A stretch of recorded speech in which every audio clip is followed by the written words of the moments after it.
सूरत त्वाहा आयत नंबर 130 और 131 पदे द्वाड़ो आयातुनु की द तहजीब النفوس او द اصلاح د پارا سبق ذکر کئی چې انسان به د خپل ځان اصلاح پس شیس کئی خپل ځان به پس شیس ټیکې او د سنه به منې کې دا ذکر کئی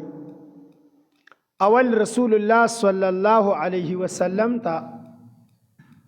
او ټول امت ته تسلی ورکئی څوک چې د رسول الله صلی الله علیه وسلم په طریقه باندې رواني نو هغه ته به یقینا د دنیا د جون کې ډیر تکالیف مخې ته راځي ځکه چې دا رسول الله صلی الله علیه وسلم تراغلی نو تسلی ورکي رسول الله صلی الله علیه وسلم ته وی فاصبر علی ما یقولون دا خلق سستا په باره کې سوي په دې صبر کوا یقینا چې کله ته د دین کار کې نو ستا په باره کې به خلق ډیر سوي رسول الله صلی الله علیه وسلم په باره کې مشرکین او کافرانو يهوديانو چا به دي لیونی دي تر دې پوري چې مشرکان ورپسې یو سړی راوستي وو هغه سړی مشهور هغه به د لیونو علاج کولو په لیونو به دمونه چول نو مشرکین ورته وی چې ته دا سکارو کا چې دلته په مکه کې یو یتیم سړی دی سوکشتنه غریب دی نو خیر دی لار څخه هغه باندې فریدم واچوا من بدر له پیسې درکو نو هغه سړی راغی نبی له صلوات و سلام ته نبی له صلوات و سلام ورته وی سدي ورته وی دغه شانتي خلق راته وی چې دلته کې دا سړی دی لیونی دی نو دم ز اچوم په لیونو باندې نو تا تراغم پتا به دم واچوم دی خبرې به نبی له سلام ته څومره زور ورکړي دا چې تا ستا په باره کې څوک وی نو بیا به تا ته پته لګي لیکن نبی له سلام هغه ته هیڅ هم نه دی ویلي ورته وی کاکا دم را باندې واچوه هغه په دم واچولو بیا ورته رسول الله صلی الله علیه وسلم وی وکستا خوخه نو زبم درته خپل سویم لغوندا هغه وی وایا نبی علیہ السلام ورته سورۃ الطارق وی دغه رزو کې تازه تازه نازل شوی والسماء والطارق وما ادراك ما الطارق النجم الثاقب ان كل نفس لما عليها حافظ فلينظر الانسان مما خلق چې دی ورته کله وی نو هغه سړی خو عربي وکنه هغه پیدلو په دی باندې هغه په جړا شو او ډیر زیات یو جړل ورته وی دا د چا کلام دی نبی له سلام ورته وی دا د الله کلام دی او ما ته دا کلام چې کوم دی وروړي او خلکو ته دا کلام پیش کوم نو خلق ما ته د لیونتوب نسبت کوي ورته وی دا خو د لیونو کلام نشي کېدی ته لیونی نه نو د نبی له سلام په لاس کې خودلو ایمان وروړلو کلمې ویلې دم کول تراغلی او په خپل دم شو دا د رسول الله صلی الله علیه وسلم اخلاق خو لیکن خلق ورته لیونی وي چا ورته شاعر وي چا ورته چې کوم دی کاهن وي چا ورته ساحر وي ای زما محبوبه دا خبره به تا ته زور درکې خو فصبر تر صبر ګولې واچو صبر کوا او صبر ډیر زیات خصیص دی شاه منصور بابا جی په فرمایل وی صبر کوا او په بی صبرې معشوقي چا موندلی صبر کوا او یو ورځ به وزانګي د زل په پټالونو صبر کوا صبر چې کم دینو خصیص دی نو دلته کې یو چې کم دینو د داعی لپاره او د پیغمبر د وارث لپاره دی به صبر کوي خلق بډیر سوي دی به صبر کوي وی فصبر علامه یقولون پاغه سچ دی وی دویم تسبیح کوا د تسبیح نه مراد دی منز دلته چون کې منز کې تسبیحات شتا سبحان ربی العظیم دی سبحان ربی الاعلی دی سبحانك اللهم دی نو دا ټول تسبیحات دي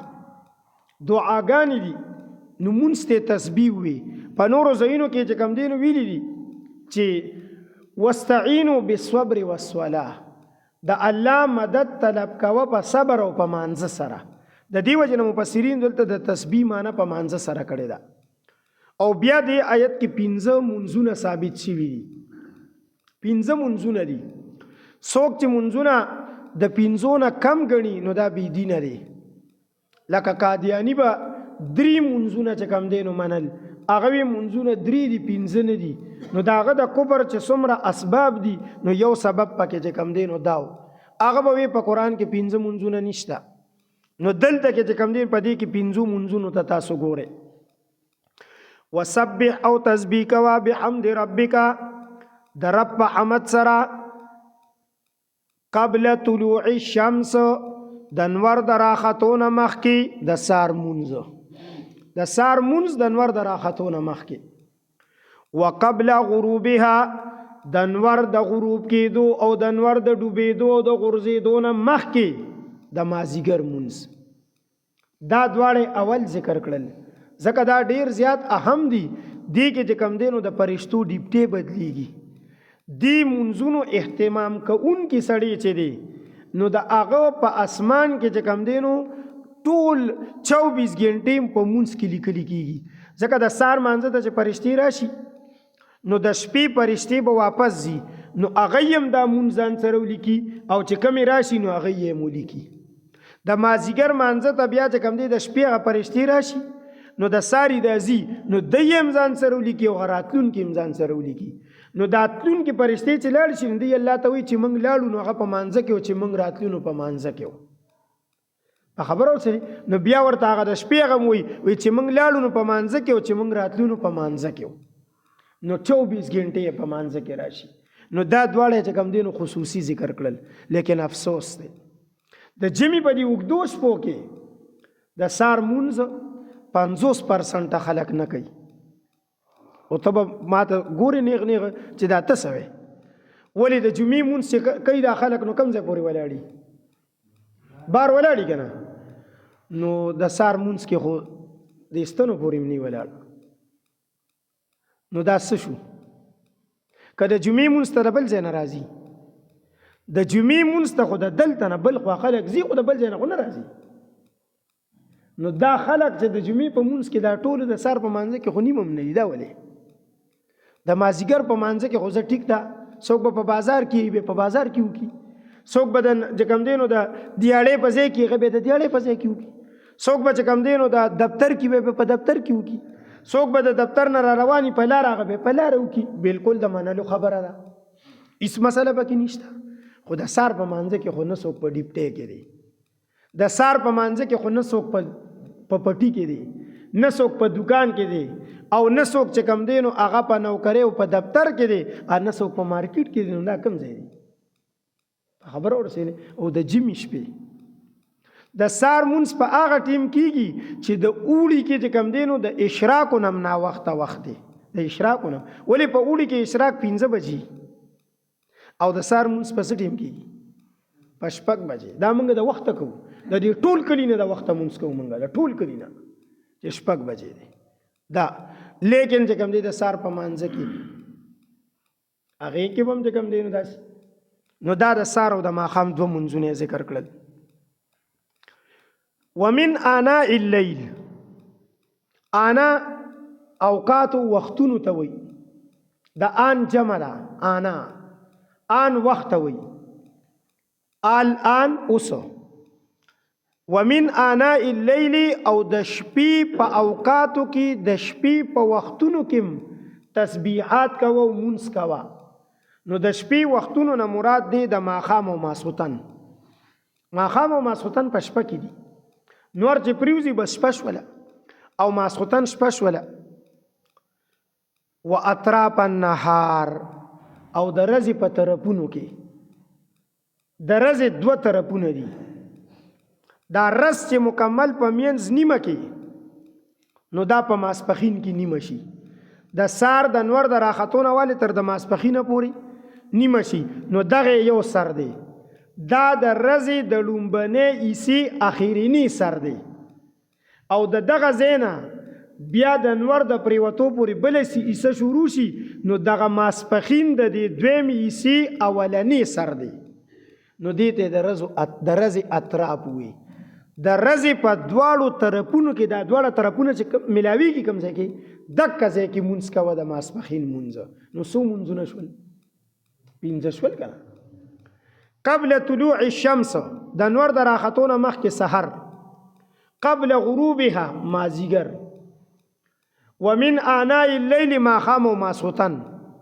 اطراف النهار کې ماسپښین. نو څو شو؟ 5 مونځونه شول. عبدالله ابن عباس رضی الله عنه فرمایي 5 مونځونه د قرآن نه دلته هم دي، رستم چې کوم دي نورو سورتونو کې را روان دي، مختلفو سورتونو کې د دې ذکر چې کوم دی راغلی. نو یو د دې نه مراد دی چې کوم دی نو مونځونه 5. دویم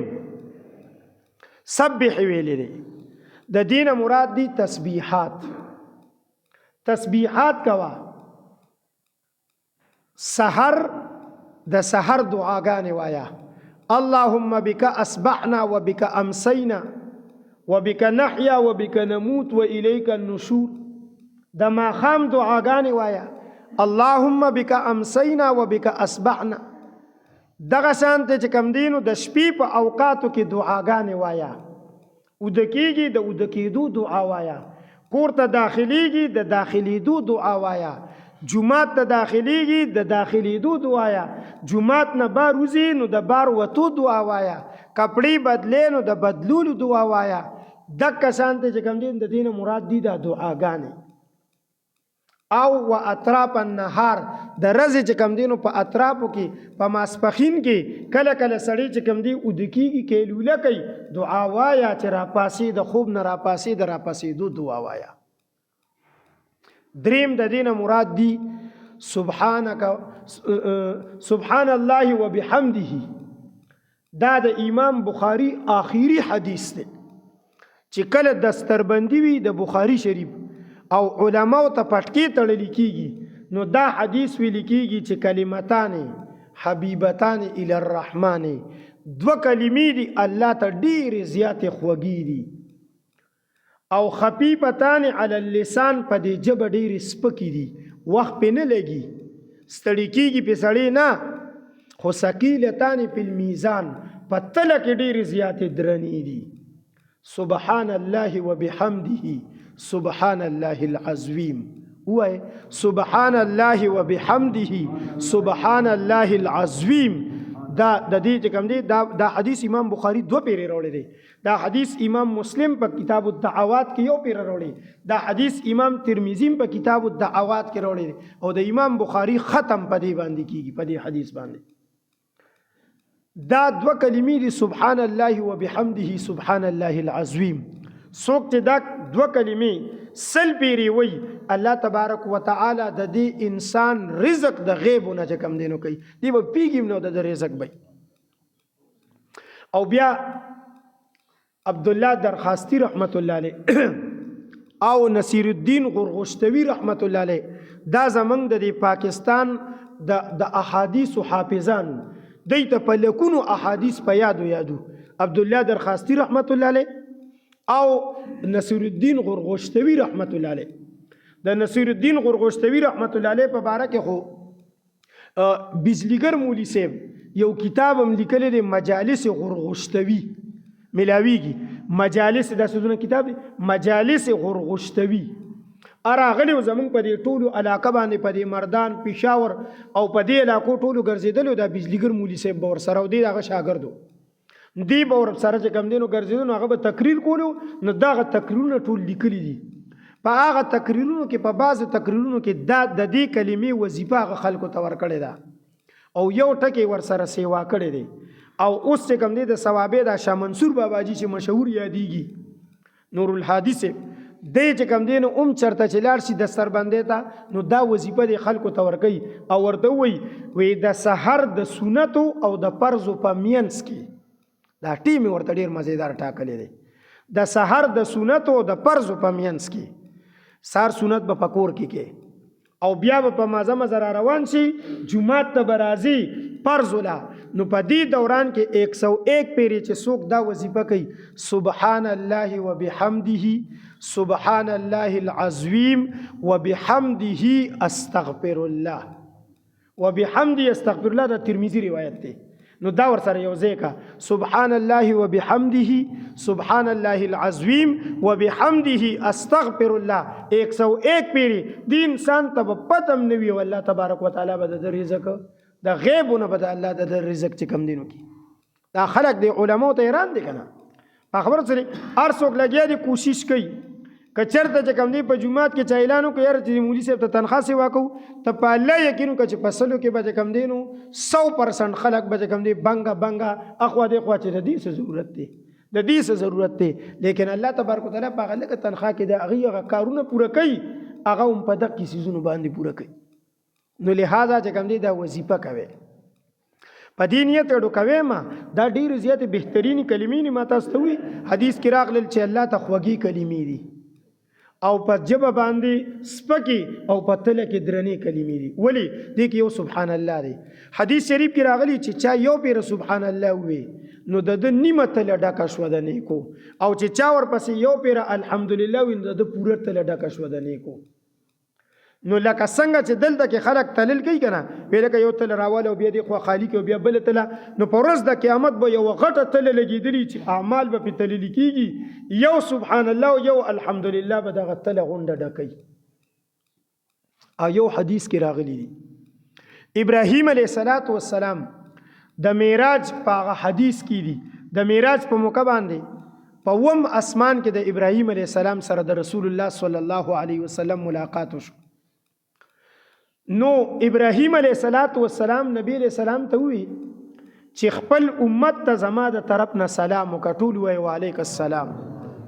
پاغه باندې زمونږ هم سلامي د سلام جواب او بیا زما د طرف نه ورته وی چې د جنت زمکه چې دا سربم دا خوګم دا خو لیکن صفا سوتره میدان پروت دی او خمزیدار وترم دا د باران ضرورت ورته نشته د اوبو ضرورت نشته وتره دا خو لیکن کرل به پکې ځان له پخپله کې په سبحان الله باندې به درته یو د میوې بوټي لګي او په الحمدلله به درته بل لګي او په یو سبحان الله به داسې یو بوټي لګي چې 100 کاله د هغې لاندې عربي اسمنډه وي نو د هغې هغه سورې به نه ختمیږي دومره باغونه به درته په هغې باندې لګي نو دې کې چې کوم دی نو سبحان الله او الحمدلله ذکر کړل بیا فرمایي وی ومن آناء الليل او د شپې په اوقاتو کې فسبح بس تسبیح کوا واطراف النهار د ورځې په طرفونو کې لعلک ترضى دا مونځ ولې کوا دا مونځ ولې کوا ګورې عزیزانو دا تبلیغي جماعتونه چې راشي یا ګس چې وي تاسو به کتلی وي هغوی چې کله د مونځ هغه فضایل ذکر کوي هغه شپږو نمبرو کې نو وی په مونځ باندې الله تبارک وتعالی به ستا د رزق چې کوم دی نو څه شي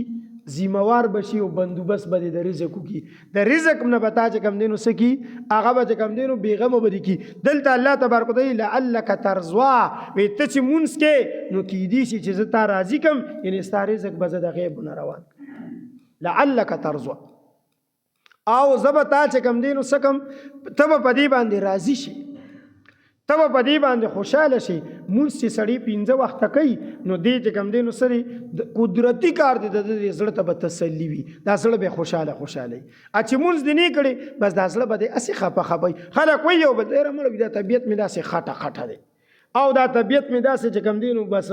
داسې بوج دی را باندې ته مونږ شروع که ته وګوره چې ستا دا بوج ختمیږي که نه ختمیږي بیا دلته کې په دې لفظ کې الله تبارک وتعالی یو ناشنا نقطه ذکر کړي هغه ګوره 15 منځونه ذکر کړل دا په عبادتو کې په نیکو کې د ټولو نه اهم عبادت دی وی په دې به ته خوشاله شي کم سړی چې په نیکه خوشحاليږي دا سړی مؤمن دی صحابي نبی علیہ الصلوۃ والسلام ته یا رسول الله صلی الله علیه وسلم دا ار یو سیس ترمامیټری کتلی کنه ته ډاکټر ته لاړ شي یې رجی چې کم دینو داسې په دې سر باندې مې چکر راځي هغه فورن دیجه کې لاس نه غشي در لته کی بلډ پریشر ویره بلډ پریشر دی های دی کم دی یا به د شوګر درته ټیسټ کی زر په دې کې به ګوته سورې کی وینا بس کم دینو زر به ټیسټ وی شوګر دی های دی کم دی یا به ترمامیټر د ترجبه د لاندې یا ترخ کې کیږي ویل که ستا ټمپریچر دی تبه دی دا د کسان ته د دې نورو سیزونو چې کم دینو دی لکه دا وګوره دې غړې کې دا 19 سی چې لیکلي دا سنټي میټر چې دی وخت کې چې کم دی نو د آب و هوا او د دې چې کم دی نو فضا سنټیګریډ 19 دی دا د دې ترمامیټر نو دا یو سیس ترمامیټري صحابي وی رسول الله د ایمان ترمامیټر څه شی دی لکه څنګه به تا ته پته لګي چې زه مؤمن یم کنیم زه ځان خپله ګورم په خپله چې زه مؤمن یم کنیم نبی علیہ الصلوۃ والسلام ورته وی اذا سرتک حسنتک وساءتک سیئتک فانت مؤمن چې کله ستا نیکی تا خوشاله کی او ستا ګناه تا خپه کی بس ته مؤمن یې لکه کله ستا نیکی وکړه نیک عمل دی وکړو او ته ځان سره بس پاغي خوشاله شي خوشاله دا مطلب نه چې ته بیا په خلکو خرڅې او خلکو ته بزان نیغ نیغ کې چې ما خدا کارو کو تا نه کړي نه د پزړه دی په مطمئنی او زړه دی په خوشاله چې یا الله ستا ډیر زیات شکر دی چې تا ماته د دیني کې توفیق راکړلو او ته په خوشاله نو ته مؤمن او چې ستا ګناه در نوشي او ته په پزړه کې خپه چې دا مې سوکړل نو بس ته مؤمن او کته په نیکه باندې تنګيږي او په ګناه باندې خوشاليږي چې مړه دا خو مې سم کمال وکړو دا خو مې سم تور وکا نو بیا بسې ترمامیټر بسې پر من پی کې راځي کنه لکه دا څنګه چې خلک ټیسټ کوي او د یو سیسټم یې یو پازیټیو راغی او نیگیټیو راغی نو خو بیا به نیگیټیو راځي کنه په خبر ورسې نو مسله خو بیا خراب راځي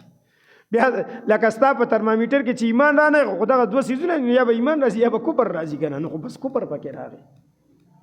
نو عزیزانو دی آیت کې دا ډیر بهترین آیت دی پنځه منځونه پکې ذکر کړل پنې کې باندې رضامندی پکې ذکر کړل تسبیحات او دعاګانې ذکر کړل ما مخکیم تاسو ته ویلو واړه کتابونه ملاويږي یا غني موبایل غټه تاسو سره دی کواله کتاب نه لنو غټه موبایل خو سره کنه نو چې غټه موبایل زې په دې غټو موبایلو کې کم دي دعاګانې راځي باقاعده پکې هر قسمه دعا راځي ځان له پکې دعا راواړه د سار دعا وایا د ماخام دعا وایا د ود کېدو دعا وایا د پاسېدو دعا وایا دغه شان بازار ته د تلو دعا وایا جمعه ته راتلو دعا وایا د کپړو د بدلودو دعا وایا باتروم ته د تلو دعا وایا د واپس راتلو دعا وایا دا ټولې دعاګانې د مسنون دا بستا هر عمل په سنت طریقه شي او چې عمل د په سنت طریقه شو چې هغه د دنیا عمل می الله به درته پنې کې او په ثواب او د دین په عمل کې لیکي عمل به چې کوم دی د ثواب کیږي نو لہذا او خپل بچو تم خایا خپل بیبیانو تم دا دعاګانې وخایې نو دا دعاګانې پکې ذکر کړي دی بل آیت کې دومره زیات تفصیل دی نو دا به سبا وکړو ان شاء الله الله دې عمل کولو توفیق راکړي